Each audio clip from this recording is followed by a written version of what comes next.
ওকে, তো আমাদের আজকে প্রথম প্র্যাকটিস সেট নাম্বার 13, এটা হচ্ছে তোর বাবা, এটা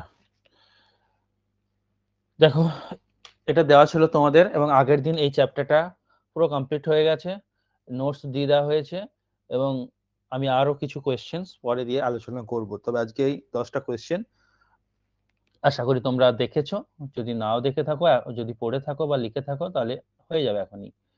তো বলো প্রথমে কোন জায়গায় ভুল আছে, এরর কারেকশন হিসাবে দিয়েছি, প্রথমে কোথায় ভুল আছে বলো।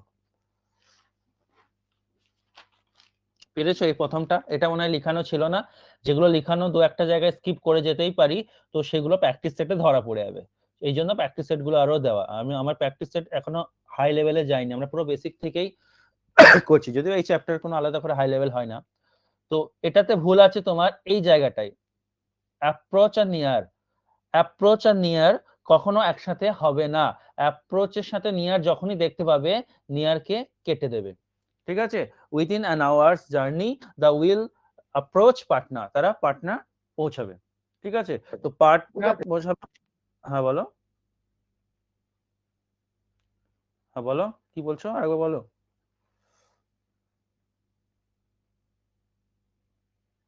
বলো কি বলছো, আটকে গেল যে। নেক্সট কে কি বললে শুনতে পেলাম না। 2 নম্বর তাহলে কি বললাম, অ্যাপ্রোচ আর নিয়ার কখনো একসাথে হবে না, ঠিক আছে? অ্যাপ্রোচ নিয়ার মানেই কাছাকাছি, দুটো মানেই কাছাকাছি, তো সেক্ষেত্রে কিন্তু আমরা নিয়ারটাকে কেটে দিলাম। নেক্সট 2 নম্বরেরটা কোথায় ভুল আছে বলো তো।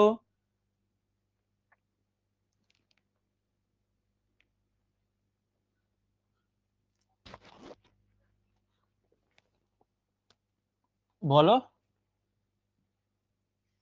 তোমরা কি শুনতে পাচ্ছ না, না তোমাদের কথা আমি শুনতে পাচ্ছি না? শুনতে পাচ্ছ আমার হ্যাঁ কথা? স্যার। হ্যাঁ হ্যাঁ স্যার। বলো, কি আছে বলো, করেছি তো আগের স্যার দিন। স্যার কুটটা হবে না? কুডের সাথে কি সাথ? কুডের সাথে কোনো সাথই নেই, কুডের সাথে কোনো সাথ নেই। আমরা রিডান্ডেন্সি পড়লাম, তোমরা শুধু ক্লাসই করছো মনে হয়, নোটস করছো না বাড়িতে বা লিখছো না। এই যে এইখানটায়, আচ্ছা মিউট করে দাও, মিউট করে দাও, পড়ো, না হলে কিন্তু মানে কি বলবো, তোমাদের এগুলো সব জমে যাবে, পরে পড়তে প্রবলেম হবে, চরম প্রবলেম হবে। প্রত্যেককে বলছি পড়ো, ক্লাস শুধু করলে হবে না, মানে খাতায় তোলো। এই যে আমি এই মুহূর্তে খুঁজে পাচ্ছি না, আমি এক জায়গায় লিখেছিলাম দেখবে, অ্যান্ড এবং দ্যাট পরপর হবে না, কোথাও লিখেছিলাম অ্যান্ড এবং দ্যাট পরপর হবে না, তো সেই জায়গাটায় ভুলটাই ছিল ওখানে। কুডের সাথে কোনো ভুল নেই, কেন নেই সেটাও বলছি। এই যে দেখো, অ্যান্ড আর দ্যাট 23 নাম্বারটা কত সুন্দর করে লেখা আছে, তোমরা খাতায় তুলছো না, নোট করছো না, কত যে ক্লাস জমে যাবে, পরে তখন দেখবে বিরক্ত লেগে যাবে তুলতে গিয়ে। আর ইংলিশটাকে প্রতি সপ্তাহের ক্লাস, প্রতি সপ্তাহে খাতায় তুলে নিতে হবে কিন্তু, নাহলে কিন্তু পরে পস্তাবে, আমি পরিষ্কার বলে দিচ্ছি। এবং কোর্স শেষ হওয়ার পর, হ্যাঁ, সারা জীবন তো তোমাদেরকে আর এই রেকর্ডেড ভিডিও রেখে দেওয়া যাবে না, তো সেই জিনিসগুলো তোমাদেরকে এখন থেকে সামলাতে হবে, পরে তখন একটা একটা করে নিজের ইচ্ছা মতো দেখবো, এরকম করো না। প্রত্যেকেরই কাজ আছে আমি জানি, প্রত্যেককে কিছু না কিছু করো, কিন্তু একটা একটা সিস্টেমে চলাই বেটার, নাহলে কিন্তু ইংলিশ শিখতে পারবে না। অন্য সাবজেক্ট হলে জানি না, বলতে পারবো না, তবে ইংলিশের ক্ষেত্রে কিন্তু প্রবলেমে পড়ে যাবে, এটা কিন্তু অ্যালার্ট করে দিলাম। তো দেখো, যেটা আমরা বলছিলাম যে এইখানটায়, the PM said that, PM মানে প্রাইম মিনিস্টার, পিটা ক্যাপিটাল হবে, দুটোই ক্যাপিটাল হবে, পি আর এমটা দুটো ক্যাপিটালে করে দেবো। PM said that it was his decision, এটা ছিল তার সিদ্ধান্ত, and that nobody could get it changed. কুডটা কেন ভুল বললাম জানি না, কুড এটা মডাল, মডালের পর ভি1 গেট বসে, তো মডাল এটা অক্সিলারি ভার্ব, হেল্পিং ভার্ব, কাকে হেল্প করতে এসেছে, গেট কে, তো মডালের পর অলওয়েজ ভি1 বসে, এর সাথে কোনো সাথই নেই। ভুল আছে এইখানটায়, দুটো কনজাংশন বসে পড়েছে, এই দেখো অ্যান্ড এবং দ্যাট, তাই আমাকে এখানে কাটতে হবে, পরপর দুটো কনজাংশন হবে না। তাহলে সঠিক কি করে করব, সঠিক করব, পিএম বলেছিল যে ইট ওয়াজ হিজ ডিসিশন, এটা ছিল তার সিদ্ধান্ত এবং কেউ এটাকে চেঞ্জ করতে পারবে না, অর্থাৎ এখানে এবং এর অর্থটা সঠিক, দ্যাটটা আসবে না। তো তোমাকে তো এই পোর্শনটাই, তোমাকে শুধু বলবে কোথায় ভুল আছে, তো তুমি তো বলেই দেবে এই পোর্শনটা ভুল আছে, এ হোক বা বি হোক বা সি হোক, যেটাই হোক এই পোর্শন ভুল আছে। তিনেরটা বলো। চেষ্টা করো, স্যার খুব তিনেরটা ইম্পর্টেন্ট। নটটা, স্যার তিনের নটটা হবে না। একদম ঠিক বলেছো, সঠিক বলেছো। আগের দিনই আমি এরকম আলোচনা করেছিলাম এই প্রশ্নটা, না যাই হোক একটা আলোচনা করেছিলাম যে ফরবেড, ফরবেডটা কোথা থেকে এসছে? ফরবিড থেকে। ফরবিড মানে নিষেধ করা, নিষেধ করা মানে এর ভেতরেই এটা হচ্ছে নেগেটিভ ওয়ার্ড, ফরবিড হচ্ছে নেগেটিভ ওয়ার্ড। আর ফরবেডটা যে ক্লজে থাকবে সেই ক্লজে কোনো নেগেটিভ ওয়ার্ড মানে নো, নট, নেভার এরা আসবে না। তো সেক্ষেত্রে এটা গোটাটাই দেখো একটা clause, the teacher forward the students not to stage a walk out. হ্যাঁ, গোটাটাই একটা ক্লজ। কি করে বুঝবো যে গোটাটাই একটা ক্লজ? কারণ গোটাটাই একটাই মেন ভার্ব আছে। যে একটা বাক্যে যতগুলো মেন ভার্ব থাকবে ততগুলোই ক্লজ হবে। তো এই বাক্যে দেখো একটাই মেন ভার্ব আছে ফরওয়ার্ড, বাকি যে ভার্বটা আছে এখানে যে টু এর পর এটা মেন ভার্ব নয়। যখনই কোনো ভার্বের আগে টু লেগে যাবে সে কিন্তু আর মেন ভার্ব থাকছে না, ফাইনাইট ভার্ব থাকছে না, সে নন ফাইনাইট হয়ে যাচ্ছে। তো এই বাক্যে একটাই মেন ভার্ব আছে বা ফাইনাইট ভার্ব আছে ফরওয়ার্ড, তার মানে এই গোটা বাক্যটা একটা ক্লজ। এবং যেই ক্লজে ফরবিড বা ফরবেড এইসব চলে আসবে, হ্যাঁ আরো বলেছিলাম আমি লিস্ট বানিয়ে দিয়েছিলাম, সেই ক্লজে কখনো নো, নট, নেভার এরা আসবে না। দ্যাট ইজ ওয়াই এখানে যে নটটা দিয়েছে এটা হবে না, এইখানে ভুলটা ছিল, নটটা উঠে পালাবে। পরের কোয়েশ্চেনটা 4-এর উত্তর বলো।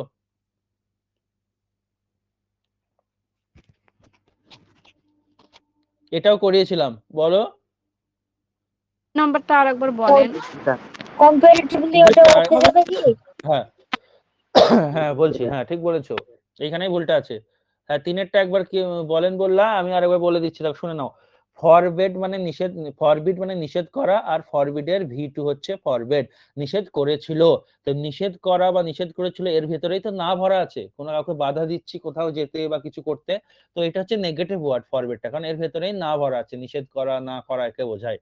তাহলে ফরবেড বা ফরবিড এরা যে বাক্যে থাকবে, যে ক্লজে থাকবে, সেই ক্লজে আবার নেগেটিভ ওয়ার্ড আসবে না, নটটা নেগেটিভ ওয়ার্ড, এই জন্য এটা কেটে দিলাম।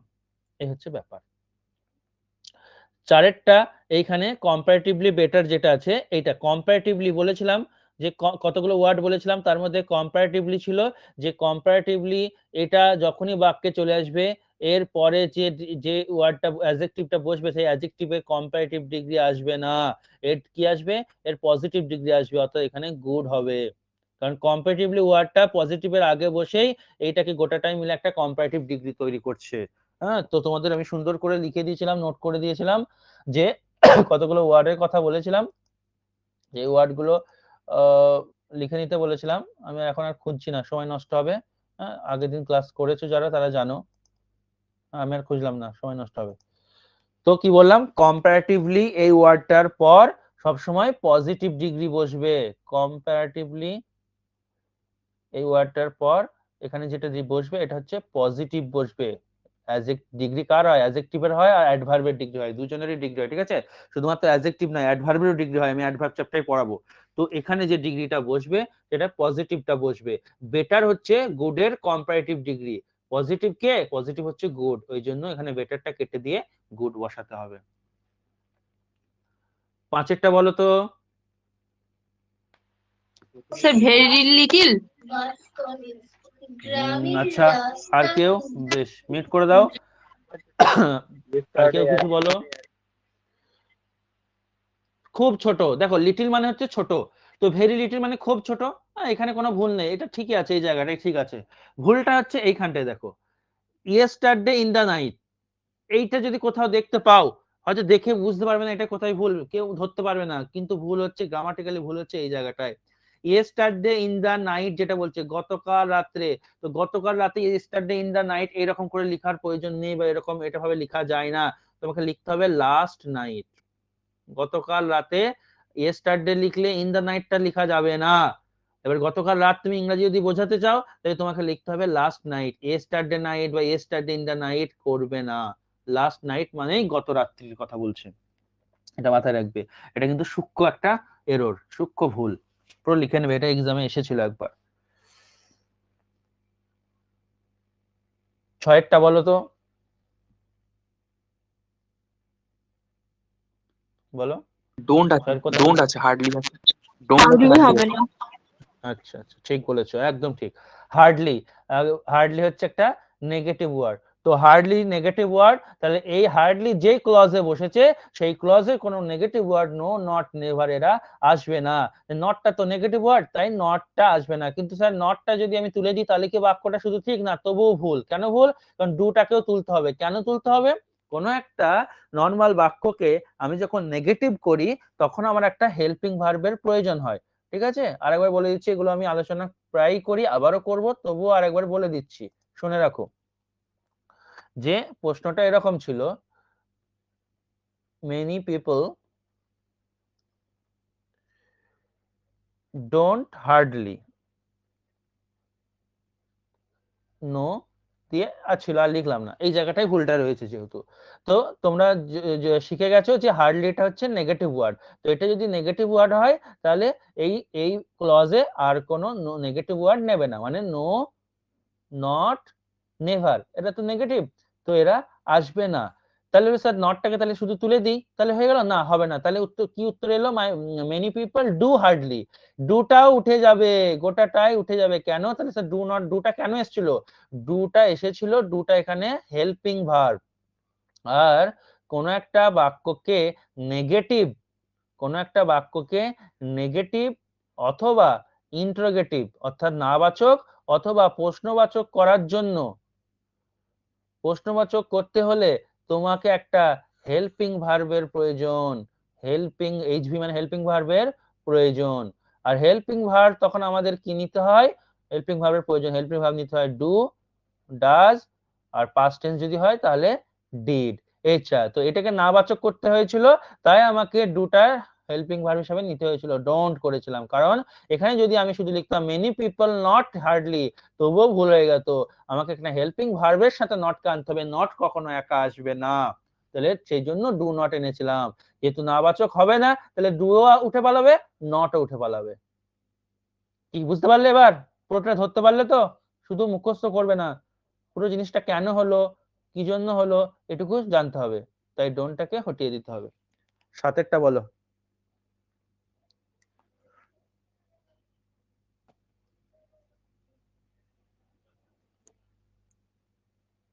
বলো। পিরিয়ড অফ টাইম, ওই জায়গাটা period of time, period of time. কারণ গতদিনই তোমাদের বলা হয়ে গেছিল যে পিরিয়ড এবং টাইম কখনো একসাথে বসতে পারে না। যখনই দেখবে তুমি পিরিয়ড আছে তার সাথে, হ্যাঁ, ওই ক্লজে আবার টাইমের সাথে এর অ্যাটাচ করে দেওয়া হয়েছে কিছু, তখন কিন্তু কেটে দেবে। এক্ষেত্রে টাইমটাকে কেটে দাও, অফ টাইমটাকে কেটে দাও, কারণ শুধু টাইম কাটলে তো মানে দাঁড়াবেই না, পিরিয়ড অফ হয়ে পড়ে থাকবে, এই গোটাটাই কেটে যাবে অফ টাইমটা। তাহলে উত্তর কি দাঁড়াবে একবার মিলিয়ে নাও। উই স্টেড ইন গোয়া, আমরা গোয়াতে ছিলাম, for a very short period, খুব অল্প সময়ের জন্য, and then we return home, তারপর বাড়ি ফিরে এসেছিলাম। বলো। পিরিয়ডটাকে যদি কেটে দিই, যদি অফ টাইম তাহলে কি ফেলি, দাঁড়াচ্ছে শর্ট অফ দেখো, টাইম। শর্ট অফ টাইম বলে কিছু সেন্স আসে না।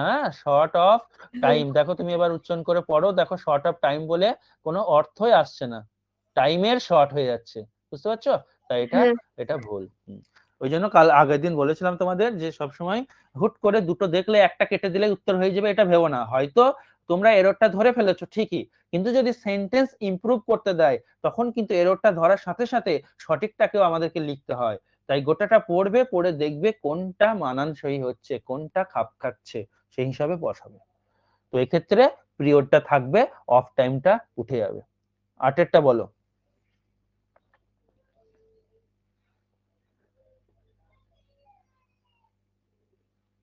মানে থ্রু আউট আর হোল, ওই জায়গাটায়। আচ্ছা আচ্ছা আচ্ছা, বেশ, বললে। আর কি কিছু বললে বলতে পারো, কোনো অসুবিধা নেই। থ্রু আউট আর ওই জায়গাটা প্রবলেম বলছো।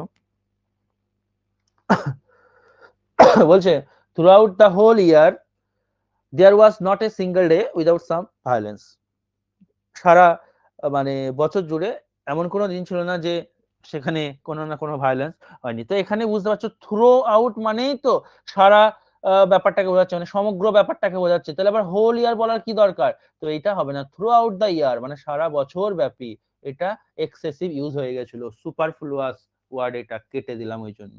ঠিক আছে, থ্রু আউট দ্য ইয়ার, গোটা বছর জুড়ে there was not a single day, এমন একটাও দিন ছিল না যে উইদাউট সাম ভায়োলেন্স, যে সেখানে হিংস্র ব্যাপার কিছু ঘটেনি বা ঝামেলা ঘটেনি। এই হচ্ছে ব্যাপার। 9টা দেখো তো।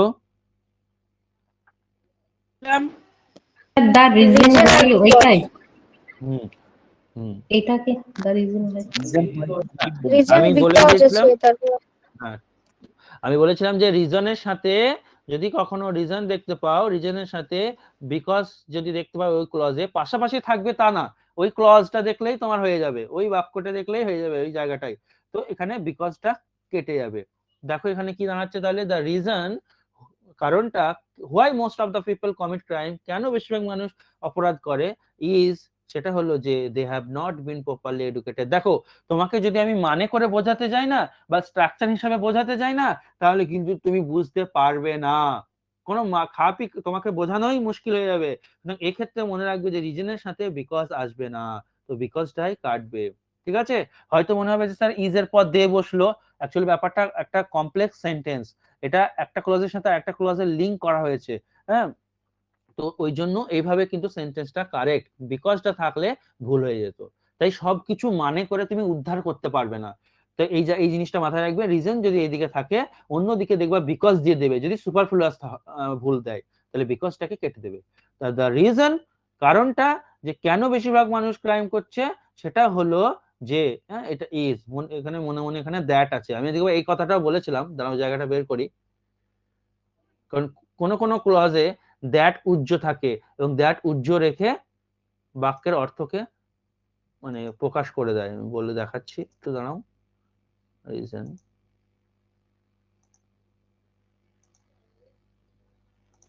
দেখাটা জরুরি আছে। এই যে দেখো তিনটে পরপর লিখে দিয়েছি, দিলে এই তিনটে থেকেই দেবে রিজনের সাথে। কি বলেছি যে রিজনের সাথে, হ্যাঁ, বিকজ পাশে তো থাকবে না, একটু দূরেই দেবে, কখনো হবে না, একটা কাটতে হবে, রিজন কাটতে হবে না বিকজ কাটতে হবে, 1 নম্বর কথা। 2 নম্বর কথা হচ্ছে রিজনের সাথে দ্যাট হবে, রিজনের সাথে হুয়াইও বসবে। বেশ গেল, তাহলে আমরা এবার কোয়েশ্চেনে যাই।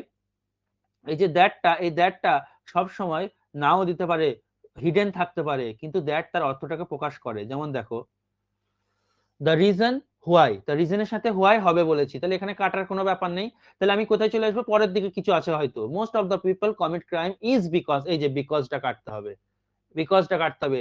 এইখানে দ্যাট লাগাও, মনে মনে এখানে দ্যাট ভাবো, দ্যাটটা হিডেন আছে, দ্যাটটা দিলে কিন্তু মানেটা দেখো সঠিক চলে আসছে। The reason why most of the people commit crime is that, কারণটা হলো যে they have not been properly educated, তাদেরকে সঠিকভাবে শিক্ষা দেওয়া হয়নি। দেখো এবার অর্থটা চলে এলো। তাই এই দ্যাট অনেক সময় হিডেন থাকে এবং অর্থটাকে ক্লিয়ার করে। দ্যাটটাকে বসিয়ে অর্থটাকে দেখে নিলে আরো ক্লিয়ার হবে। 10এরটা দেখো,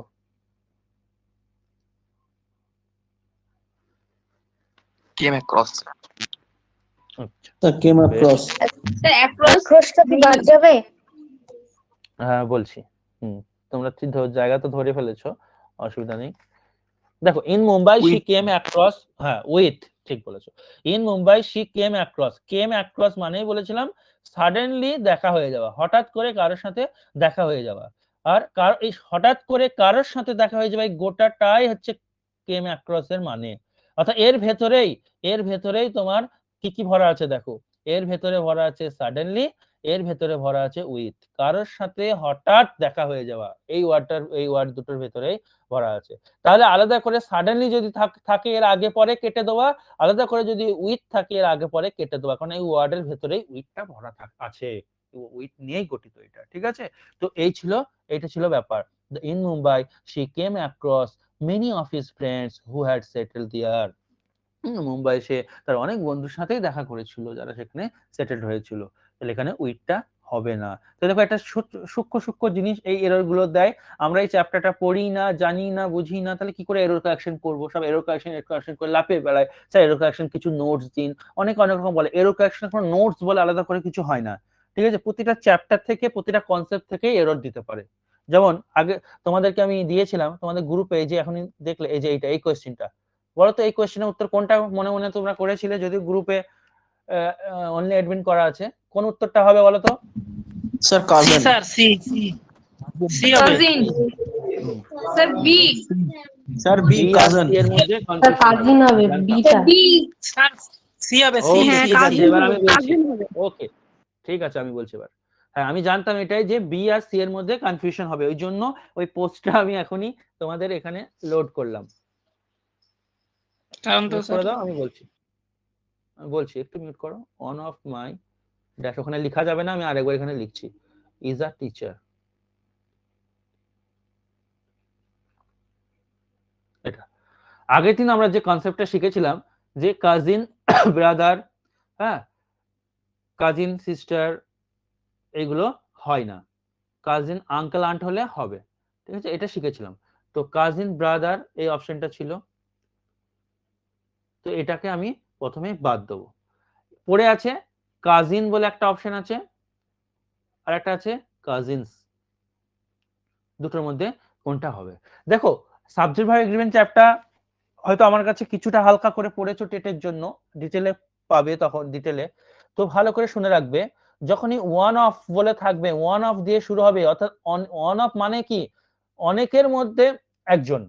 হ্যাঁ এই যে যখনই আমি যখন বোঝাবো, যখন সাবজেক্ট ভার্ব এগ্রিমেন্ট চ্যাপ্টার মাথায় রাখবে, যখন এই দিকে অফ থাকবে না, এই দিকে ওয়ান থাকবে না, এইখানে যে জিনিসটা থাকবে সেই জিনিসটা এই দিকের থেকে বেশি থাকতেই হবে, অর্থাৎ মিনিমাম এখানে দুজন থাকতেই হবে, দুইয়ের বেশিও থাকতে পারে, তবেই তো আমি বলতে পারবো যে বেশি কোনো কিছুর মধ্যে একটা, তার মানে কি দুটো থাকতে পারে, তিনটে থাকতে পারে, চারটে থাকতে পারে। আমি বলতে চাইছি যে অনেকের মধ্যে একটা, তো অনেকের মধ্যে একটা, তাহলে এখানে তো একটা বসিয়েই দিয়েছি, তাহলে এখানে তো আর এক থাকতে পারে না, এখানে 2 হতে পারে, 3 হতে পারে, 2 লাখ, 4 লাখ, 5 লাখ হতে পারে, কারণ আমি অনেকের মধ্যে একজনকে চুজ করছি। তাহলে সেক্ষেত্রে এই যে এইখানটায় যে বসবে সে একের বেশি হচ্ছে, আর একের বেশি হচ্ছে যে জিনিস, তার মানে হচ্ছে সেই নাউনটা এখানে নাউন বসবে, অবশ্যই নাউন বসবে। একের বেশি নাউন, তার মানে নাউনটা কি নাউন? Plural noun. একের বেশি হওয়া মানে কি প্লুরাল হয়ে গেল, এটা এখানে যেটা বসবে সে হচ্ছে প্লুরাল নাউন। তাহলে বলো কাজিন প্লুরাল না কাজিনস প্লুরাল, কোনটা প্লুরাল? cousin, sir, cousins. তাহলে উত্তর হবে এখানে, সঠিক উত্তর হচ্ছে কাজিনস। যারা অপশন বি বললে তাদের ভুল হয়ে গেল, অপশন সি হচ্ছে কারেক্ট আনসার। বিহু ছবি চলে এলো যে, বুঝতে পেরেছো? দাঁড়াও এটাকে হটাই। কি বোঝা গেল? ডিটেলে বললাম, বোঝা গেল না বলো, আবার বলবো? বোঝা গেছে স্যার। স্যার বলছি যদি এক ক্রসটা কেটে দিই, যে হি কেম উইথ হার ফ্রেন্ডস বা কি ছিল একটা, এটা কথা বলছো? In Mumbai she came across. হ্যাঁ হ্যাঁ হ্যাঁ, তো এখানে তার মানেটা কি দাঁড়াচ্ছে দেখো, in Mumbai she came with many of her friends, তার অনেক বন্ধুর সাথে সে এসেছিল, কিন্তু বাক্যটা তো সেটা বলতে চাইছে না, বাক্য বলতে চাইছে হ্যাঁ মুম্বাই বুঝতে পেরেছি। হ্যাঁ এই কেম মানের across। জন্য হলো না। হুম হুম হুম ওকে, তো এই ছিল সেট। আমি আরো সেট এরকম করে তোমাদের, হ্যাঁ আরো কিছু কিছু প্রিভিয়াস ইয়ার্স আছে আমি তোমাদের দিয়ে দেবো, একটাও আটকাবে না। যা নোটস যেভাবে দিয়েছি আমি পুরো ডিটেইলে করাচ্ছি, এই জন্য তোমাদের প্রত্যেককে বলছি যে প্রতি সপ্তাহের কাজ প্রতি সপ্তাহে করো, তাহলে প্রচুর জমে যাবে, প্রচুর। এই তোমাদের যে এগুলো দিচ্ছি, পিপিটি গুলো দিচ্ছি, পিডিএফ গুলো দিচ্ছি না, প্রচুর হয়ে যাচ্ছে, হয়তো মোবাইলে অনেক একটা দিন আসবে খুঁজে পাবে না। আমি আজকে এটা তোমাদের বলবো বলে ভেবেছিলাম, তো লাস্টে তো এখনই বলে দিচ্ছি। তো এই যে পিপিটি গুলো দিচ্ছি বা পিডিএফ গুলো দিচ্ছি, দেখবা প্রচুর হয়ে যাবে, তো একটা সময় খুঁজে পাবে না। এবার এই জিনিসগুলো আমার কাছে যদি আবার তোমরা পরে চাও না, আমিও কিন্তু দিতে পারবো না, কারণ আমার মোবাইলের জায়গা হচ্ছে না, আমাকে একটা করে ডিলিট করতে হচ্ছে আর একটা করে দিতে হচ্ছে, এরকম ব্যাপার হচ্ছে। তো তোমাদেরকে আমি একটা সাজেস্ট করবো, হয়তো অনেকেই জানো গুগল ক্লাসরুম বলে একটা অ্যাপ পাওয়া যায়, তোমাদের জন্য বলছি, এখানে তোমাদের সুবিধা হবে। অনেকে হয়তো জানো, দেখবা গ্রিন কালারের, এখন আপডেট করে অন্য কালার হয়েছে কেন যায় না, গ্রিন কালারই আছে আমার কাছে এই মুহূর্তে, গুগল ক্লাসরুম। ছোট্ট একটা মানে কম এমবির একটা অ্যাপ, এই গুগল ক্লাসরুম অ্যাপটা নামিয়ে নেবে। এখানে হ্যাঁ তোমার তো এমনিতে মোবাইলে তো ইমেল দিয়ে তো সাইন করাই থাকে, একবার ইমেলে টাচ করে দিবে, দিয়ে ওকে করে দেবে, তোমার অটোমেটিক একটা অ্যাকাউন্ট খুলে গেল, কোনো ঝামেলার কিছু নেই। এটা তোমার গুগল ক্লাসরুম অ্যাপটা হচ্ছে, অনেকেই জানো তবুও বলছি, ফোল্ডার একটা, এখানে তুমি যত কিছু নোটস পত্র রাখতে পারবে। ধরো তোমার মোবাইল হারিয়ে গেল বা মোবাইলে কোনো কারণে সবকিছু ডিলিট হয়ে গেল, তুমি যেই মোবাইলই ইউজ করো না কেন সেই মোবাইলে তুমি গুগল ক্লাসরুমটা নামিয়ে তোমার অ্যাপ দিয়ে সাইন ইন করলে যা যা তুমি রেখেছিলে সমস্ত কিছু পেয়ে যাবে, তো তোমার কাছে চিরকাল থেকে যাবে ব্যাপারটা। আমি তো এখানেই রেখে এইভাবেই রেখে দিই, বুঝতে পারছো? তো আমি যে নোটস গুলো ছবিও দিচ্ছি রাখা যাবে এখানে, তো ছবি বা অন্য কোনো ডকুমেন্টস সবকিছু রাখা যাবে এখানে? সব পিডিএফ করে বা পিপিটি করে যা কিছু আছে রাখতে আচ্ছা পারবে। তো এটা তোমার করে নিও, কারণ দেখো 10-12 মাসের যে আমি যে নোটস পত্র যা যা দেবো প্রচুর কিছু হবে, আর আমার কাছে পরে চাইলে কিন্তু আমি নিজেও দিতে পারবো বলে ঠিক নেই, কারণ কত দিকে কত নোটস আসছে আমি নিজেও ঠিক রাখতে পারছি না, এই হচ্ছে ব্যাপার। বেশ, এবার যেটা আমরা আজকে পড়বো, এবার প্রিপোজিশনের চ্যাপ্টার চলে আসছি। যে জায়গা থেকে শেষ হয়েছিল সেখান থেকে এবার শুরু হবে। আমরা শেষ করেছিলাম অনের, এবার অনের আমরা, হ্যাঁ বলো বলো বলো কিছু বলছো? বলছিলাম আপনি 8 নম্বর থ্রো আউট আর একটা হোল করেছিলেন না 8 নম্বরের কোশ্চেনে স্যার? হ্যাঁ হ্যাঁ, এই যে, হ্যাঁ, তো বলো, এই যা বলো কি বলছো তারপর, শুনতে পাচ্ছি না আর কিছু তোমার কথা। Throughout the whole year, এখানে হোলটা হবে না, থ্রু আউট দ্য ইয়ার হবে, বুঝতে পেরেছো? জানি না তুমি কিছু বলতে চাইলে আমাকে হোয়াটসঅ্যাপ করবে, আমি তোমার কথা বুঝতে পারছি না বা শুনতে পাচ্ছি না, হোয়াটসঅ্যাপ করে বলো, তাহলে বলে দেবো। যেটা বলছিলাম এবার, এই যে এইখান থেকে শুরু হবে অনের, আজকে অনটাকে আজ কমপ্লিট হবে। অন দেখো, ইন টাইম আর on time, in time versus on time, এর মধ্যে আমরা পার্থক্যটা পড়বো। লেখায় আছে দেখতে পাচ্ছ, ইন টাইম মানে হচ্ছে নট লেট, আর্লি এনাফ, মানে যে শিডিউলটা দেওয়া হয়েছে, যে কোনো একটা শিডিউল, ধরো যে কোনো কাজে একটা শিডিউল থাকে, সেই শিডিউলের আগেই কিন্তু পৌঁছে গেছে, কোনো দেরি হয়নি। ধরো আমি একটা উদাহরণ দিই, কোন একটা মিটিং 10টার সময় শুরু হবে, এই যে দেখতে পাচ্ছ একদিকে লিখেছি 9, একদিকে লিখেছি 10, তো কোন একটা মিটিং 10টার সময় শুরু হবে।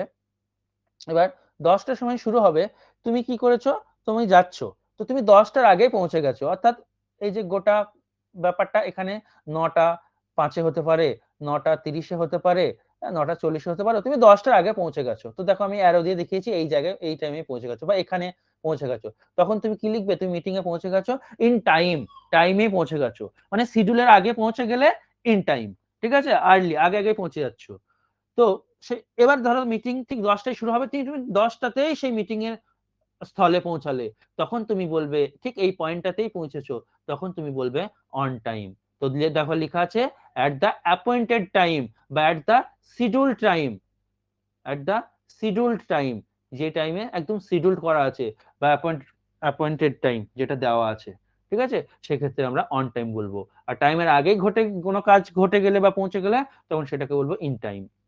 একটা উদাহরণ দেখে নিই, এই যে অন টাইম, অন টাইমের ক্ষেত্রে দেখো কি লিখেছি, আর একটা আমি অন্যরকম ভাবে বোঝাবার চেষ্টা করছি। অন টাইম হচ্ছে অব্লিগেশন বা ডিউটি, মানে কোনো একটা কর্তব্য, অব্লিগেশন মানে হচ্ছে মানে বাধ্যতা, বাধ্যকতা, হ্যাঁ, বাধ্যকতা, কোনো কিছু করতে বাধ্য তুমি বা তোমার ডিউটি, সেটা ক্ষেত্রে তুমি অন টাইম বলতে পারো। যেমন দেখো কি বলছে, Joy wants to start the meeting on time, Joy মিটিংটা স্টার্ট করতে চায় অন টাইম, সঠিক সময়ে, কারণ তুমি বাধ্য, এটা তোমার ডিউটি। তো একটা মিটিং হচ্ছে, মিটিংটা সঠিক সময়ে শুরু করতে হবে, তো এই হিসাবে তুমি দেখতে পারো। অথবা ইন টাইমের ক্ষেত্রে কি দেখো, ডেডলাইন, কোন একটা ডেডলাইন, ডেডলাইন বলতে কি বোঝাচ্ছে, বলছে the last moment before you do something, তুমি কিছু করতে চাও সেই ঠিক তার লাস্ট মোমেন্ট এর ক্ষেত্রে তুমি ইন টাইম বলতে পারো। যেমন the ambulance arrive just in time, ambulance ঠিক টাইমেই পৌঁছেছিল অ্যাট দ্য স্পটে, অর্থাৎ ঠিক তার মারা যাওয়ার আগেই পৌঁছে গিয়েছিল। তো দুটো উদাহরণ আমি দিলাম, তোমার এত কিছু উদাহরণ এত কিছু মাথায় রাখতে হবে না, তুমি এইটা মাথায় রাখলেই হবে। ইন টাইম তখনই বসাবে যখন কোনো টাইম শিডিউল করা আছে, ঠিক তার আগেই কোনো কাজ আগেই ঘটে গেছে, আর যে শিডিউলের ঠিক শিডিউল টাইমেই কোনো কিছু ঘটছে, এরকম বোঝালে তুমি অন টাইম করবে।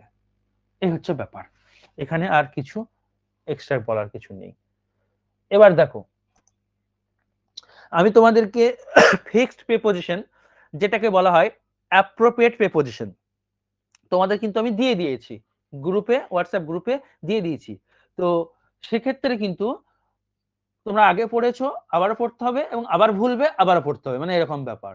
তো যাতে না ভুলো তার জন্য তোমাদেরকে সাজেস্ট করব, বাড়িতে নিজে কোনো স্টোরি বানাও, স্টোরির মাধ্যমে মনে করার চেষ্টা করো, তাহলে কিন্তু তোমাদের অনেকটাই মনে থাকবে, অনেকটাই, পুরোটা হয়তো মনে থাকবে না, স্টোরিটাও তো মনে রাখতে হবে, কিন্তু অনেকটা কিন্তু হেল্প হবে তোমাদের।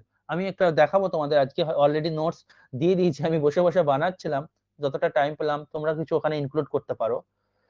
তো ফিক্সড প্রিপোজিশন আমি একটু বলে দিই, আমি কি করেছি, তোমাদের যে নোটসটা দিয়েছি সেই নোটস থেকে যতগুলো ওয়ার্ডের পরে অন বসে সেই ওয়ার্ডগুলো সেখানে লেখা আছে, এবং সেই ওয়ার্ডগুলোর উপর আমি একটা স্টোরি বানিয়েছি, স্টোরির নাম দিয়েছি দ্য লাভ স্টোরি বলে, দেখবে তোমাদের কি তোমরা দেখেছো বা যারা দেখোনি এখনই দেখতে পাবে, তোমাদের গ্রুপে দেওয়াই আছে, দেখাচ্ছি। তো যদি কারোর মনে হয় যে স্টোরিটার মাধ্যমে মনে থাকছে, দুবার তিনবার স্টোরিটা পড়তে হবে কিন্তু, আর ওয়ার্ড গুলো মাথায় রাখতে হবে, তাহলে স্টোরির মাধ্যমে মনে রাখতে পারো। কেউ যদি বলো না আমি ইজিলি মনে রাখতে পারি, নর্মাল ভাবে মনে রাখবো, মনে রাখতে তোমাদের ব্যাপার, তোমাদের ব্যাপার, যেটা সুবিধা হবে। তো কিছু ওয়ার্ড রয়েছে তাদের সাথে এই ওয়ানটা একদম ফিক্সড, কোন রকম চেঞ্জ হবে না, মানে সেই ওয়ার্ড গুলো তারপরে সবসময় অন নেবে, যেমন কমেন্ট, ফোকাস, কংগ্রাচুলেট, হ্যাঁ, কনসেন্ট্রেট, এগুলো সব পাশে অন নেবে। তো অনেকগুলোই আছে যেগুলো এক্সামে বারবার আসে, সেইগুলো দিয়ে একটা গল্প বানানোর চেষ্টা আমি করেছি, তোমাদের পিপিটিতে দেখাচ্ছি, পিপিটিতে নয় পিডিএফ। আমি হাতে বসে বসে লিখছিলাম, এখনই ভুলভ্রান্তি হতে পারে, তোমরা একটু ঠিক করে নিও। যদি ওই বানান টানান, বাংলা তো বাংলা লেখা অভ্যাস খুব কম হয়ে গেছে আমার, যদি কোথাও বানান টানান ভুল থাকে বাংলাটা একটু ঠিক করে নিও, ঠিক আছে? দেখো কি বলছে, অ্যাপ্রোপ্রিয়েট প্রিপোজিশন অন দিয়ে, সবগুলোর পাশেই অন বসবে।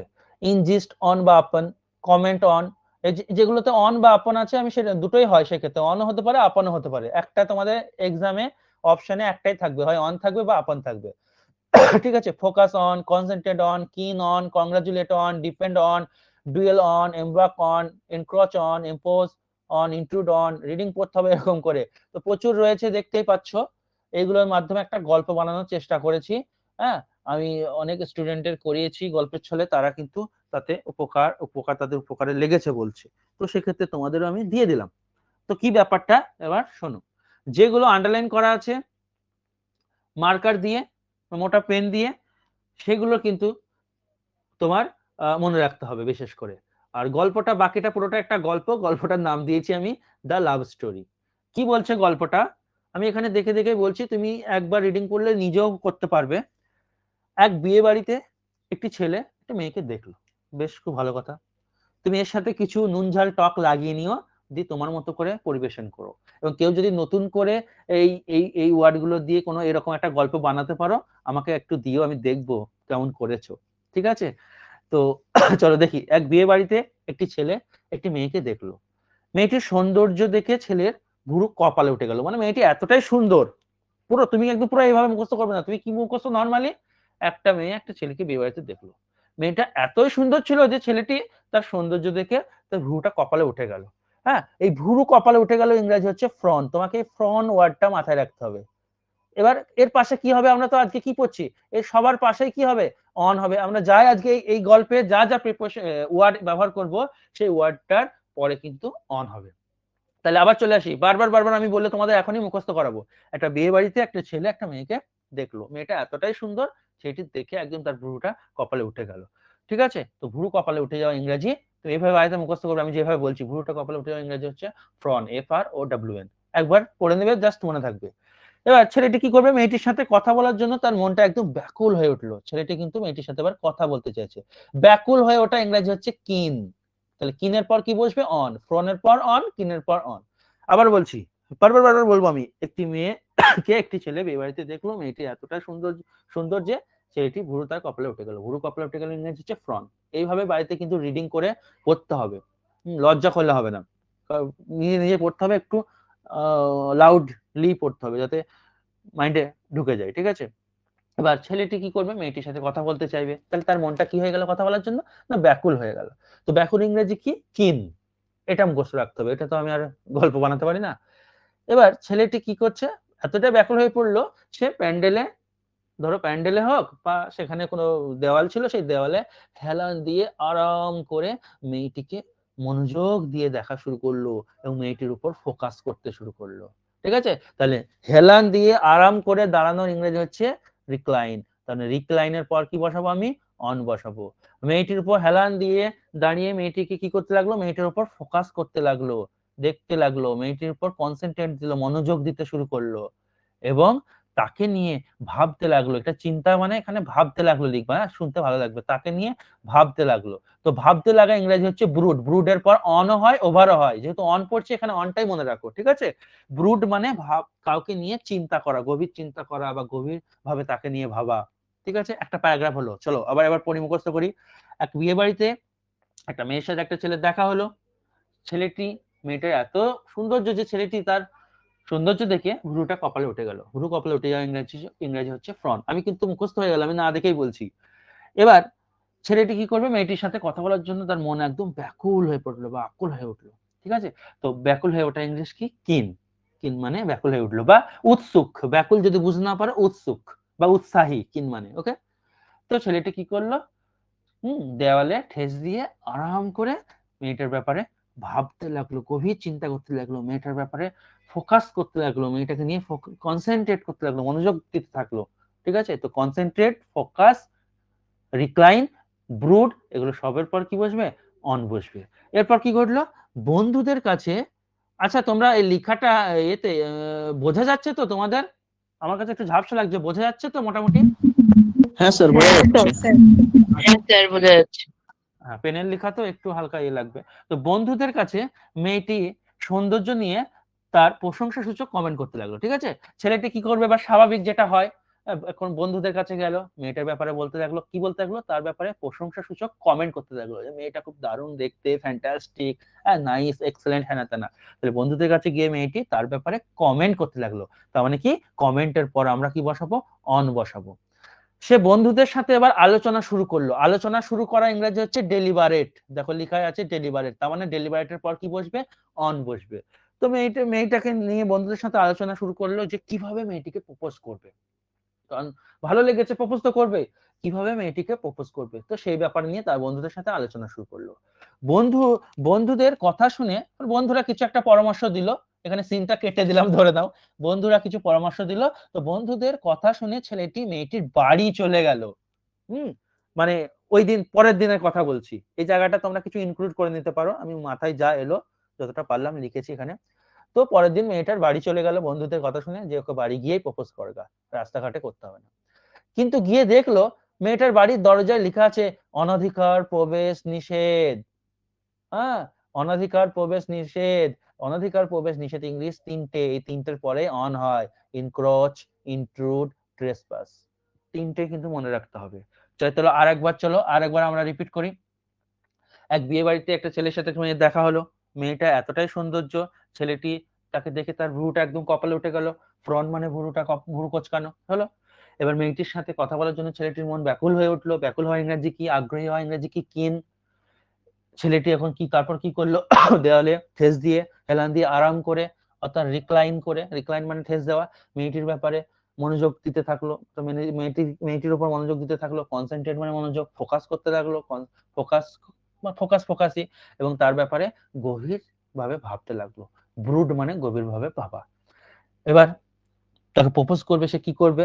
তো বন্ধুদের কাছে গেল, এবং বন্ধুদের কাছে গিয়ে মেয়েটার ব্যাপারে খুব আগে বললো, ভালো মন্দ বলে দিল, মেয়েটা সুন্দর, মানে তার ব্যাপারে কমেন্ট করলো, দিয়ে বললো কি তোরা বল। আলোচনা শুরু করলো যে কিভাবে মেয়েটিকে প্রপোজ করা যায়। আলোচনা কোনো বিষয়ে শুরু করা ইংরেজি হচ্ছে ডেলিবারেট। ঠিক আছে, তখন ছেলেরা বা তার বন্ধুরা পরামর্শ দিল তার বাড়ি চলে যা। পরের দিন সকালে সে তার বাড়ি গেল, বাড়ি গিয়ে দেখছে তার দরজায় লেখা অনধিকার প্রবেশ নিষেধ। একটু গম্ভীর ভাব ব্যাপারটা ঘটলো। অনধিকার প্রবেশ নিষেধ ইংলিশ হচ্ছে ইনক্রচ, ইন্ট্রুড, ট্রেসপাস। ঠিক আছে, তো ছেলেটি কি করবে? কোন রকম জেদ করা ইংলিশ হচ্ছে ইনজিস্ট, মানে ইনজিস্টের পর কি বসে? ইন বসে। কোন রকম ভাবে সে জেদ করলো, এবং জেদ করে ভেতরে প্রবেশ করলো, এবং মেয়েটিকে প্রপোজ করলো, এবং তাকে বলে উঠলো তোমার সাথে ঘর বাঁধা তোমার সিদ্ধান্তের উপর নির্ভর করছে। অর্থাৎ এখানে একটু বড় করে তোমরা ভাববে যে জেদ করলো, এবং জেদ করে কোন রকমের ঘরের ভেতরে, বাড়ির ভেতরে ঢুকলো, ঢুকে তাকে প্রপোজ করে ফেললো, এবং তাকে এই বললো যে আমি যদি তোমার সাথে ঘর বাঁধতে চাই তাহলে কিন্তু পুরোটাই ডিপেন্ড করছে তোমার উপর। তো দেখো অটোমেটিক ইংলিশই চলে আসছে, ঘর বাঁধা ইংলিশ হচ্ছে ডুয়েল, আর নির্ভর করা বা ডিপেন্ড করা English depend on, dwell on, depend on.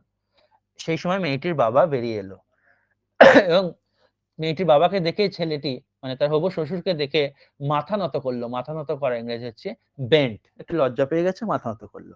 তো বেন্ট অন বা বেন্ট আপন দুটোই হয়।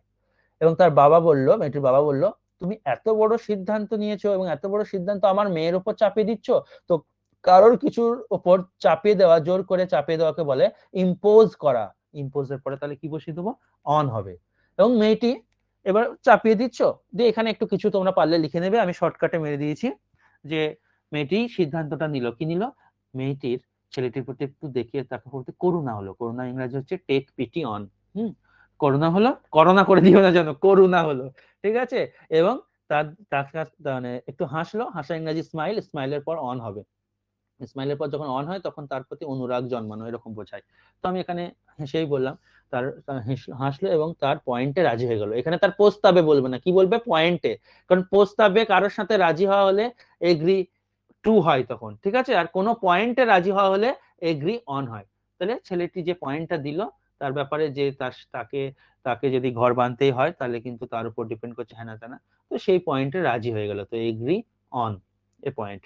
ফলে দুজনে নতুন জার্নি শুরু হলো। নতুন জার্নি শুরু হওয়াকে বলা হয় এমবার্ক, অর্থাৎ এমবার্কের পরে হবে অন। বন্ধুরা সবাই দুজনকে এবার কি জানিয়ে দিল, কংগ্রাচুলেট করলো, অভিনন্দন জানালো। তো একটা গল্প আমি তৈরি করেছি। গল্পটা হয়তো প্রথমবার পড়লে দ্বিতীয়বার, দুবার, তিনবার পড়বে, শুধু ওয়ার্ড গুলো মনে রাখবে। তুমি দেখবে অটোমেটিক পরীক্ষার হলে এই ওয়ার্ড গুলো মনে পড়ে যাবে, যে স্যার তো এরকম একটা ইন্টারেস্টিং গল্প বলেছে। আর যে জিনিসটা ইন্টারেস্টিং হয়, যে জিনিসটা মজার হয়, যে জিনিসটা দুঃখের হয়, সেই জিনিসগুলোই আমাদের বেশি মনে থাকে। নর্মাল জিনিস মনে থাকে না। পড়াটাকে পড়ার মতো করে ভাবলে কিন্তু আবার দেখবো অনেক সময় ভুলে যাও। তো এটা গল্পের ছলে আমি একটা দেখালাম তোমাদের। তোমরা তোমাদের মতো করে এখানে কিছু ইনক্লুড করতে পারো, কিছু এক্সট্রা অ্যাড করতে পারো, অথবা ডাইরেক্ট যদি মুখস্থ করতে চাও যেভাবে পড়ো সেভাবে করতে পারো। আমি একটা পথ বললাম, এর উপর আর কোনো পথ নেই, আর কিছু নেই মানে মনে রাখার। এই হচ্ছে ব্যাপার। অন থেকে যদি কোনো অ্যাপ্রোপ্রিয়েট প্রিপারেশন দেয়, এইগুলোর মধ্যেই দেবে, এর বাইরে আসবে না। বললাম, অনেকটাই বললাম। কি বোঝা গেল এবার? বলো, কিছুটা বোঝা গেল কি হয় কি করতে হবে? হ্যাঁ স্যার। একদম ঠিক আছে। তাহলে অন পুরোপুরি নরমাল প্রিপারেশন হিসাবে অনের ব্যবহার শেষ, অনের অ্যাপ্রোপ্রিয়েট প্রিপারেশন বা ফিক্সড প্রিপারেশন হিসাবে ব্যবহার শেষ। যা যা কনসেপ্ট শেখানোর অনের শিখিয়ে দিয়েছি, এর বাইরে কখনোই আসবে না। এবং তোমাদেরকে অনের প্র্যাকটিস সেটও গত ক্লাসে দিয়ে দিয়েছি, সবগুলোই অন বসবে। তোমরা শুধু একটু পড়ে পড়ে একটু বুঝে নিতে বলেছি, কারণ সব উত্তরই তো অন হবে। চলো আজকে নতুন যে প্রিপারেশনটা শুরু করব, ইন। আমরা অন, ইন আর অ্যাট কে শেষ করছি। অন হলো, এবার ইন পড়বো। দেখো কতজন ক্লাস করছে, 21 ক্লাস থাকে স্যার। আর কি, সব ম্যাথ ক্লাস থাকে। হ্যাঁ বলো। মানে আপনার এটা দেখে আমার কথা মনে পড়ে গেল, মানে আমি একবার একটা বন্ধুকে বলেছিলাম, কি শুনতে বলেছিলে? পাচ্ছেন? হ্যাঁ হ্যাঁ বলো। মানে বন্ধুকে বলেছিলাম যে ভূগোলের আর কি দুটো নদীর মিলিত হয়ে আরেকটা নাম হয়েছে, ওটা কিছু মানে এরকম নেমোনিক করে দিত। আচ্ছা আচ্ছা। তো বলছিল যে দ্বারকেশ্বর আর শিলাবতী নদীর মিলিত রূপ হচ্ছে রূপনারায়ণ। তো ও তখন হঠাৎ করে মাথা থেকে ওর বেরিয়ে এলো যে শিলা তো মেয়ের নাম, তাহলে মেয়েরা রূপচর্চা করে। তখন বললো যে ঠিক আছে, যে দ্বারা শিলা তো রূপচর্চা করে দিই। মানে এইটা আমার পরীক্ষাতে একবার কাজে হ্যাঁ লেগেছে। হ্যাঁ, অনেক কাজ লাগে এরকম করে। ভূগোলের নদী দেখবা এরকম আছে, জিওগ্রাফিতে এসএসটি পিটিতে লাগবে কোন শহর কোন নদীর তীরে অবস্থিত, ঠিক আছে। তো এইগুলো এর নদীটার প্রথম ওয়ার্ড অক্ষর আর শহরটার প্রথম অক্ষর নিয়ে অনেক কিছু বানানো যায়। তো এরকম করে পড়তে হয়। এরকম করে পড়বে, নাহলে কিন্তু মাথায় থাকবে না, গুলিয়ে ফেলবে কার সাথে কার হচ্ছে কি না হচ্ছে। কারণ আমরা তো শুধু এক্সামের সময়ই পড়ি, ভূগোলটা নিয়ে ধরো সবসময় আমরা চর্চা করি না যে মনে থাকবে। তো এই জন্য ট্রিকটা বানাতে হয়। আমি কোনো একদিন সময় পেলে তোমাদেরকে যে সালগুলো ইয়েগুলো দেখবো যেগুলো হয়, যেমন বিভিন্ন দিবস, বিভিন্ন ডে অবজারভেশন, যেমন 5 জুন পরিবেশ দিবস, এরকম করে আর্মি দিবস বা আরো অনেক কিছু দিবস থাকে। তো এই দিবসগুলো যেগুলো পরীক্ষায় আসে, এই দিবসগুলো মনে করার জন্য একটা টেকনিক রয়েছে। সেই টেকনিকটা কোনো একদিন কোনো এক সময় সুযোগ পেলে, পুরো একটা ক্লাস লাগবে, আমি তোমাদেরকে শিখিয়ে দেওয়ার চেষ্টা করব যাতে মনে রাখতে পারো। তো চলো, অনের ব্যবহার, অন সরি ইন এর ব্যবহার। ইন এর ব্যবহার প্রথম কনসেপ্ট, এটা অলরেডি আমাদের একদম হয়ে গেছে। কারণ আরেকবার বলে দিচ্ছি, ইনের পর টাইম সেই টাইমই বসে, অর্থাৎ কোনো টাইম দেওয়া থাকবে। যেমন এখানে দেখা আছে, দেখো জানুয়ারি, জানুয়ারি এই টাইম, এটা কি একটা টাইম, এটা একটা সময়ের কথাই বলছে, কোন একটা মাস, এটা একটা সময়। তো এই জানুয়ারির আগে ইন তখনই বসাবো। ইন মানে কি বলছি, টাইমের আগে, অর্থাৎ জানুয়ারির আগে এরকমও হতে পারে, জানুয়ারির আগে বাই হতে পারে, জানুয়ারির আগে তোমার সিন্স হতে পারে। তো এরকম আমি বলেছি প্রথম দিনেই। তো জানুয়ারির আগে এগুলো হতে পারে, আবার জানুয়ারির আগে ইন হতে পারে। কখন জানুয়ারির আগে ইন বসাবো, মানে কখন মাসের নামের আগে ইন বসাবো, যদি এই বাক্যে ওই মাসটা কি হয় না 24 আওয়ার্স ফিক্সড এবং 0 ডিউরেশন বাদে অন্য কিছু হয়। যেমন জানুয়ারি দেখো তারা পৌঁছেছিল জানুয়ারি মাসে, তাহলে জানুয়ারি মাসটা কি 24 আওয়ার্স ফিক্সড? 24 আওয়ার্স ফিক্সড নয়, জানুয়ারি মাস মানে একটা পাক্কা একদম 31 দিন পর্যন্ত চলবে। তো 24 ঘন্টা তো একদিনে হয়, তো 31 দিন পর্যন্ত চলবে, অর্থাৎ 24 ঘন্টা ফিক্সড নয় এই সময়টা, আবার জিরো ডিউরেশনও নয়। জিরো ডিউরেশন টাইম কোনটা? যে টাইমটা এলো সঙ্গে সঙ্গে আবার চলে গেল, যেমন 8টা বাজছে, 8টা যেই বাজবে সঙ্গে সঙ্গে 8টা 1 সেকেন্ড হয়ে যাবে, 1 মিলি সেকেন্ড হয়ে যাবে। তাহলে জিরো ডিউরেশন আর 24 ঘন্টা ফিক্সড বোঝায়। এইরকম টাইম বাদে অন্য কোনো টাইমের কথা বললেই আমরা তার আগে ইন বসাবো, সেই জন্য এখানে ইন হয়েছে। এর ডিটেল প্রথম ক্লাসে প্রিপারেশনে আছে, যারা নতুন তারা দেখে নেবে, ভালো বুঝতে হবে, এখানে আর সময় নষ্ট করলাম না। এবার কনসেপ্ট 2, ইনের 2 নম্বর ব্যবহার। ভিতরে স্থিতি বোঝালে ইন বসে। স্থিতি মানে অবস্থান, স্থিতি মানে অবস্থান, কোনো কিছুর ভিতরে কিছু রয়েছে তার অবস্থান বোঝালে, অর্থাৎ দেখো কোনো বাউন্ডারির মধ্যে কিছু রয়েছে এরকম বোঝালে আমরা ইন ব্যবহার করি। তো এটা ধরে নাও একটা ক্লাসরুম, এই ক্লাসরুমের মধ্যে কোনো একটা স্টুডেন্ট আছে বা কোনো একটা রুমের মধ্যে কোনো একজন আছে, তো এর ভেতরে রয়েছে, তো একটা বাউন্ডারি চারিদিকটা তো ঘেরা রয়েছে, বাউন্ডারি রয়েছে, অথবা কোনো কিছুর মধ্যে রয়েছে এরকম বোঝাচ্ছে, তাই আমরা কি বসাবো? ইন বসাবো। তো some students are talking in the classroom, এগুলো তো ইজি, এগুলো চটচট করে বলে দিচ্ছি। কোনো কিছুর মধ্যে কিছু থাকা বোঝালে, যেমন পকেটে মোবাইল আছে, ইন দা পকেট, পকেটে পয়সা আছে, ইন দা পকেট, না দেয়ার আর সাম, মানে কি বলবো, দেয়ার আর সাম রুপিস ইন মাই পকেট, এরকম। তো ইন এ রুম হতে পারে, ইন এ বিল্ডিং হতে পারে, ইন এ টাউন হতে পারে, হ্যাঁ, রুমের ভেতরে বোঝালে ইন এ রুম বলবে, বিল্ডিং এর ভেতরে কিছু আছে বোঝালে ইন এ বিল্ডিং বলবে, টাউনের ভেতরে কিছু অবস্থান করলে ইন এ টাউন বলবে বা ইন দা টাউন বলবে, বুঝতে পেরেছো? তো কোনো কিছুর ভেতরে কিছু অবস্থান করলে আমরা ইন বসাই, এটা তো নর্মাল ব্যবহার, এতদিন আমরা পড়ে এসেছি। পরের কনসেপ্টে আসি এবার, কনসেপ্ট 3। স্যার হ্যাঁ বলো। স্যার কনসেপ্ট 1টা একবার একটু রিপিট করুন না। কনসেপ্ট 1টা রিপিট করব, খুব একটা করব না, তার কারণটা হচ্ছে কনসেপ্ট 1টা অলরেডি প্রথম ক্লাসে বলা হয়ে গেছে।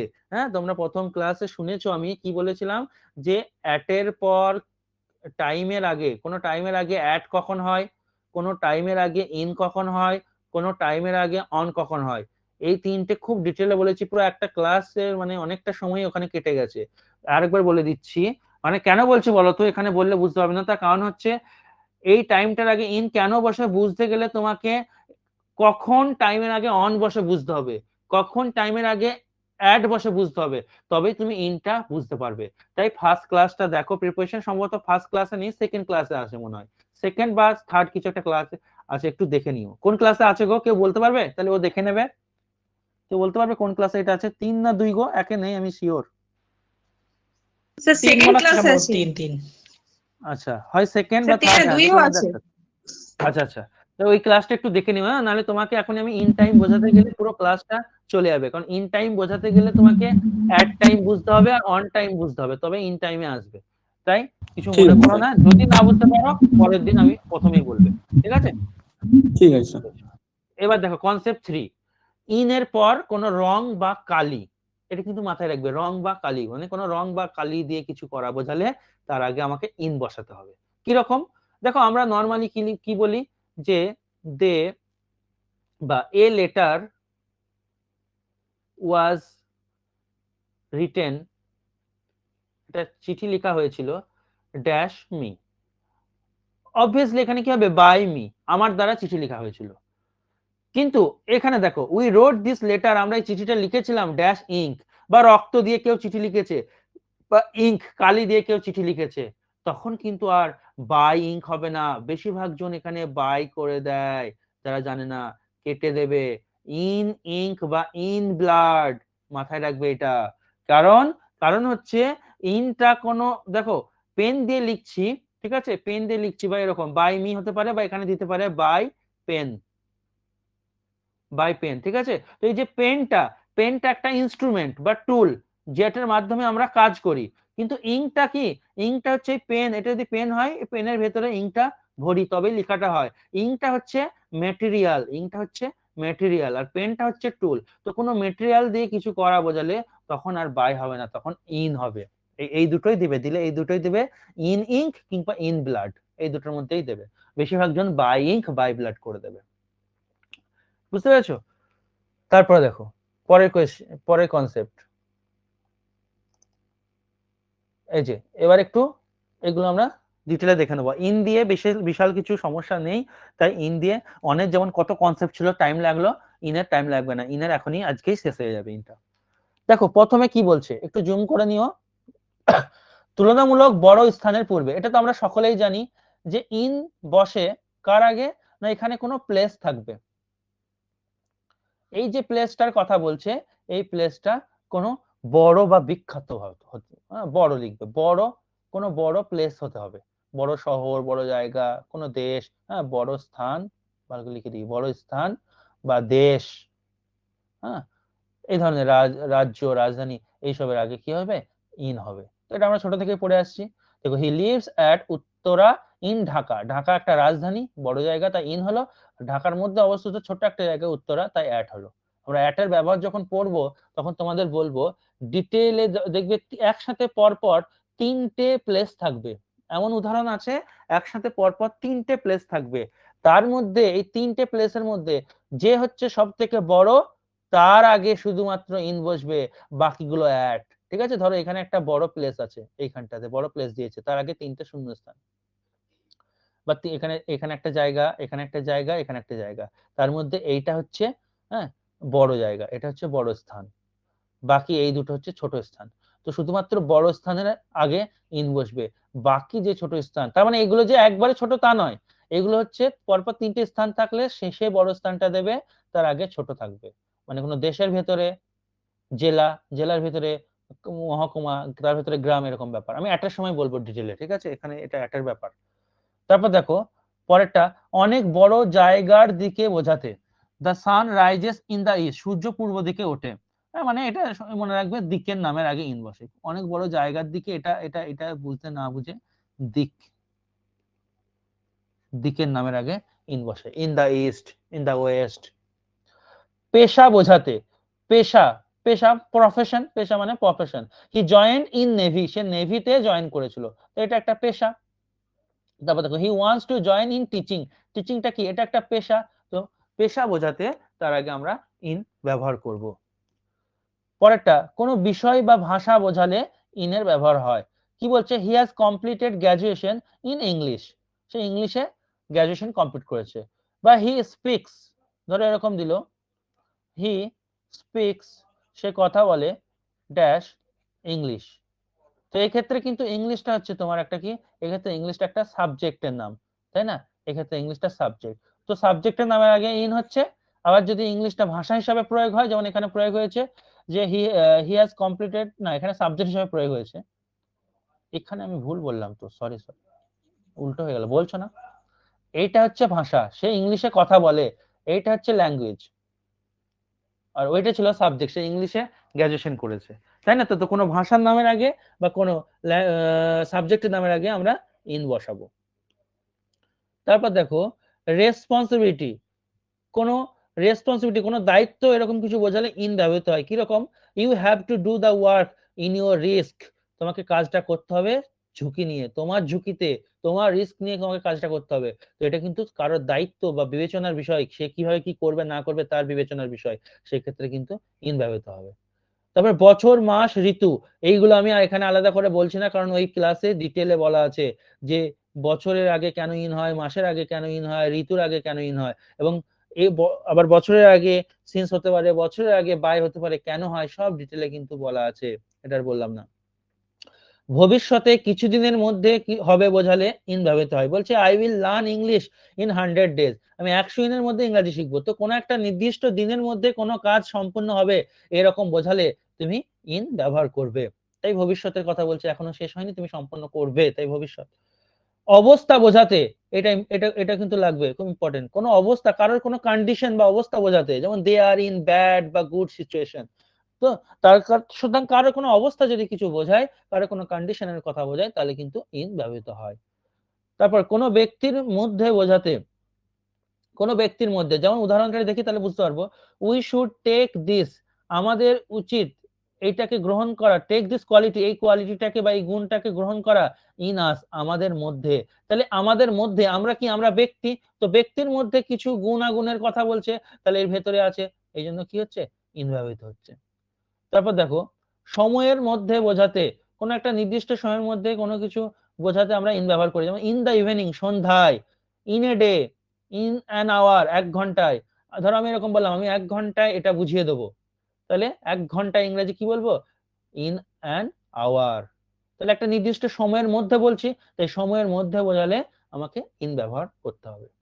তারপরে সীমানার মধ্যে, এটা তো বললাম সীমানার মধ্যে, ধরো এটা মাঠ, তো মাঠের তো একটা নির্দিষ্ট সীমানা থাকবে, এত দূর পর্যন্ত বিস্তৃত, তো কোনো কিছু সীমানার মধ্যে আমরা ইন ব্যবহার করব। In the field, in the classroom, in the box, প্রতিটা জিনিসের একটা সীমানা রয়েছে, তো তার মধ্যে কিছু অবস্থান করলে আমরা ইন ব্যবহার করব। এই গেল ইনের ব্যবহার। এবার পি কে দে সরকারের বই থেকে আমরা ইনের কিছু দেখে নেবো। দেখো একটু হিজিবিজি থাকবে, পি কে দে সরকার বই এইভাবে দেওয়া আছে, তোমাদের আমি বলেছিলাম যে ছাড়িয়ে ছাড়িয়ে লিখে নিতে। তো এর মধ্যে বেশিরভাগ আমাদের হয়ে গেল, যেগুলো দরকার সেইগুলো লিখবে। আমি 2-4টে আলোচনা করে দিচ্ছি, ঠিক আছে? ধরো ইন ইন্ডিয়া, তো ইন্ডিয়া একটা দেশের নাম, দেশের নামের আগে ইন হয়, এটা তো জানি, এগুলো আর কি বলবো। তো ইন 1986 কেন হয়, সালের আগে ইন কেন বসে বলেছি, মাসের নামের আগে ইন কেন বলেছি, তো এইগুলো কোনো ব্যাপার নয়। আমি আর এই হিজিবিজি পড়ছি না, আমি কটা ইডিয়াম করাবো তোমাদের। হ্যাঁ, তোমরা একটু দেখে নেবে। যেমন দেখো to be in a place, কোন একটা জায়গায় থাকা বোঝালে, এটাও পড়িয়ে দিলাম, কোন রুমের ভেতরে, গার্ডেনের ভেতরে, গ্রামের ভেতরে কিছু রয়েছে, হ্যাঁ এরকম বোঝালে ইন বসে। তো তোমরা এখান থেকে ছাড়িয়ে ছাড়িয়ে লিখে নেবে, যেগুলো পড়ানো হয়নি সেইগুলো লিখে নেবে। যদি কিছু বুঝতে অসুবিধা হয় আমাকে হোয়াটসঅ্যাপ করে দেবে বা ফোনে জিজ্ঞেস করে নেবে, এটা তোমাদেরকে দায়িত্ব দিলাম, করে নেবে। বেশিরভাগটাই করানো আছে দেখবে। বেশ, এবার কতগুলো ইডিয়ম করব। আমি তোমাদের জন্য সিনোনিম অ্যান্টোনিম চিন্তা করো না, আমি খাতায় নিজে আজকে যেমন তোমাদের এই যে নোটসটা পড়ালাম, এরকম ভাবে খাতায় নোটস বানিয়ে ভাবছি তোমাদের, হ্যাঁ সপ্তাহে 2 দিন করেও দিলে অনেক এগিয়ে যাবে। কারণ এখানে সিনোনিম অ্যান্টোনিম করাতে গেলে হয়তো কিছুটা গ্রামার গিয়ে প্রবলেম হয়ে যেতে পারে। করাবো, এখানেও করাবো প্রিভিয়াস ইয়ার্স বা কিছু হেনা তেনা। তো আমি তোমাদের সব রকম ভাবে কিন্তু চেষ্টা করছি যাতে যতটা তাড়াতাড়ি তোমাদেরকে কভার করে দেওয়া যায়, বা কোনো এক্সাম এলে যাতে তাদের সাথে করে উঠতে পারো। ঠিক আছে, তোমাদের কিন্তু বারবার বলছি, যতটুকু ক্লাস হচ্ছে সপ্তাহে খাতায় তোলো এবং রিভাইজ, বারবার রিভাইজ করো। প্রথম প্রথম মনে হবে একটু বুঝলাম, রিভাইজ করবা, দেখবা অনেকটাই বুঝতে পারবে। তা না হলে তো আমি আছি। আচ্ছা, কিছু ইডিয়মস পড়বো। তো নাও, এটা নামায় 1 সেকেন্ড হোল্ড করো। এটা মনে হয় হয়ে গেছে, দাঁড়াও 1 মিনিট।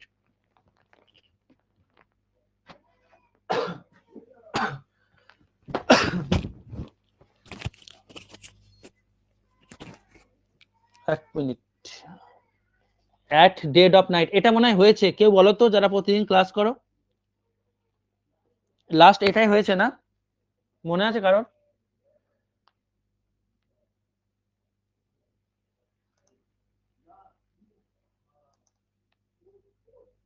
হ্যালো, মনে যাচ্ছে?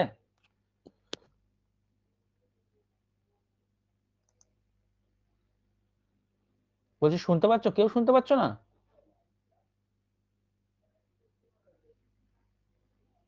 শোনা যাচ্ছে স্যার স্যার। শুনতে পাচ্ছি। আচ্ছা আচ্ছা, বেশ, আমি পড়িয়ে দিচ্ছি। আমি যতদূর জানি এইটা হয়ে গেছে, তবু একবার বলে দিচ্ছি। আমাদের ইডিয়ম ফ্রেজ তো প্রতিটা ক্লাসের শেষে সময় থাকলে করি। তো এখানে নাম্বারিং আমি 1 দিয়েছি ঠিকই, কিন্তু আমাদের আগে অনেকটা হয়েছে, সেগুলো খাতায় তুলবে। এবং আমি তোমাদেরকে একটা আচ্ছা আমি আগে রেডি করি, তারপর তোমাদের বলবো, একদিনে সবগুলো বললে মাথার উপর দিয়ে চলে যাবে। তো দেখো, at dead of night, at dead of night, এই ইডিয়াম বা এই ফ্রেজটার নাম, এই ফ্রেজটার অর্থ হচ্ছে গভীর রাতে, গভীর রাতে। ঠিক আছে, শুনেই বোঝা যাচ্ছে ডেড মানে একটা মৃত ব্যাপার, রাত্রি মরে গেছে মানে কি গভীর রাতকেই বোঝানো হয়।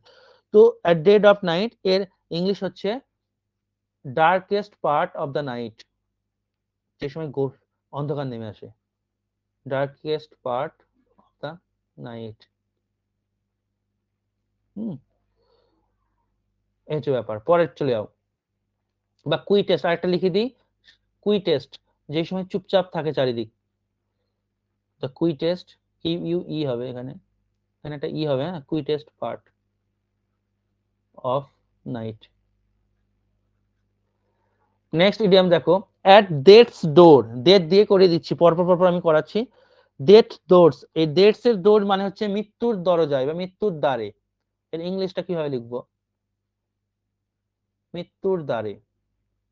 তাহলে শুনে বোঝাই যাচ্ছে ইডিয়াম ফ্রেজ বেশিরভাগটাই শুনে বা দেখে বা অপশন টেস্ট করে করা যায়। মৃত্যুর দ্বারে, একে ইংলিশে লিখবো যে কি বলবো, এর ইংরাজি কি আলাদা করে কিছু বলার নেই। ধরো একটা উদাহরণ এরকম দিলাম, হি ওয়াজ at death's door with a mystery illness, রহস্যময় একটা অসুস্থতা, মানে কেউ ধরে উঠতে পারেনি। তো সে এমন একটা রোগ নিয়ে এসেছিল, একদম মৃত্যুর দ্বারে এসে দাঁড়িয়েছিল। তো মৃত্যুর দ্বারে, বুঝতে পারছো এর ইংরাজি আলাদা করে কিছু বলছে না, এটা অতটা ইম্পর্টেন্ট নয়, দিলেও শুনলেই বুঝতে পারবে। অ্যাট এ ডেডলক, এটা খুব ইম্পর্টেন্ট, খুব ইম্পর্টেন্ট, বহুবার পরীক্ষায় দেয়। অ্যাট এ ডেডলক, দেখতেই পাচ্ছ লক, একদম লক করা আছে। তাহলে কিভাবে মনে রাখবে? লক, লক কোনো কিছু স্বাভাবিক জীবনযাপন চলছে, সেটা যদি লক হয়ে যায়, যেমন লকডাউন হয়েছিল সমস্যা, তো লক হয়ে গেলে সেটা কি বলবো? সেটাকে সম্পূর্ণ অচল অবস্থা, সম্পূর্ণ অচল অবস্থা। ঠিক আছে, সবকিছু জীবন একদম স্ট্যাটিক হয়ে যাবে। অর্থাৎ এটা ইংলিশে কি বলবো? আ স্টেট, পরীক্ষায় এটা দেবে ইংলিশটা, আ স্টেট, একটা অবস্থা, ইন হুইচ, যেখানে, প্রোগ্রেস মানে উন্নতি, ইজ ইম্পসিবল, সেখানে উন্নতি অসম্ভব। তার মানে কি? দাঁড়িয়ে গেছে, অচল ব্যবস্থা হয়ে গেছে, লক করে দিয়েছো তুমি, এভাবে মনে রাখবে। তারপর দেখো at first hand, at first hand কথাটার অর্থ হচ্ছে সরাসরি। আমরা বলি না সেকেন্ড হ্যান্ড, ফার্স্ট হ্যান্ড, তো ফার্স্ট হ্যান্ড মনে রাখবে সরাসরি বা প্রত্যক্ষভাবে, মানে তুমি প্রত্যক্ষভাবে বা সরাসরি গিয়ে কিছু কিনেছো। সেকেন্ড হ্যান্ড কোনো টিভি, ফ্রিজ বা মোবাইল কেনোনি, এরকম ভাবে মনে রাখবে। ঠিক আছে, ট্রিকটা কি? যে ফার্স্ট হ্যান্ড মানে তুমি কারোর কাছ থেকে সেকেন্ড হ্যান্ড জিনিসটা, সেকেন্ড হ্যান্ড নয়, তোমার যে মোবাইলটা কিনেছো সেটা ফার্স্ট হ্যান্ড, মানে সরাসরি বা প্রত্যক্ষভাবে দোকানে গিয়ে কিনেছো তুমি, তো এটাকে আমরা বলবো first hand. From the original source, এর ইংলিশ কি? From the original source.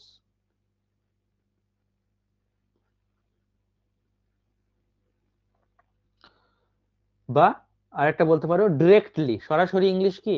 Directly. পরীক্ষায় ডিরেক্টলি দিয়ে দিল, বললো ইডিয়ম কি হবে, বা অ্যাট দ্য ফার্স্ট হ্যান্ড এর ইডিয়ম কি? চারটা অপশনের মধ্যে একটাই রয়ে গেল, ডিরেক্টলি করে দিয়ে চলে আসবে। লাস্ট কোয়েশ্চেন, ইডিয়ম ফ্রেজ আজকের ক্লাসের, অ্যাট হোম। শুনেই বুঝতে পারছো অ্যাট হোম, বাড়িতে থাকলে দেখো একদম আরাম করে, ধরো তুমি এইভাবে মনে রাখবে যে তুমি বাড়িতে থাকলে আরাম করে সোফায় বসে টিভি বা মোবাইল দেখো। তাহলে অ্যাট হোম মানে কি? খুব আরাম ভাবে, আরাম। অ্যাট হোম মানে আরাম। এর ইংলিশ তোমাকে যেটা দেবে অ্যাট ইজ, এটার মানে আরাম। হ্যাঁ, বা কমফোর্ট, ইন কমফোর্ট, আরামে দেখো। তো এগুলো এইভাবে মনে রাখতে হবে। ঠিক আছে, তো এই ছিল আজকে আমাদের ক্লাস। কারো কোনো অসুবিধা নেই তো? এতটাই থাক তাহলে। না স্যার, কি বলছো বলো? 3 না কি বললে? 3 নম্বর দেখেন স্যার, খালি তাহলে হবে। 3 নম্বর, আচ্ছা এইটা at a deadlock, a state একটা অবস্থা, in which progress is impossible. কিভাবে মনে রাখবে? যে ডেডলক, লক লেগে গেছে, লকডাউন নেমে এসেছে জীবন। তাহলে লকডাউন যদি চলে আসে, তো তোমার যে প্রোগ্রেসটা, যে কোনো জিনিসের প্রোগ্রেসটা কি হচ্ছে, আমাদের পড়াশোনা হোক যাই হোক, থেমে যাবে, ইম্পসিবল হয়ে উঠবে, এইভাবে মনে রাখবে। ঠিক আছে, বেশ, আজ এতটাই থাকলো। ওকে, পরের দিন আবার কথা হবে। আর আমি যে নোটস গুলো দেখালাম, আমি আজকে একটু পর তোমাদেরকে পিপিটি সহ নোটস পত্র সব গ্রুপে দিয়ে দেবো। আর যেটা বললাম অ্যাপটা নামিয়ে নিও, তোমাদের সুবিধা হতে পারে। ওকে, গুড নাইট। হ্যাঁ স্যার, গুড নাইট।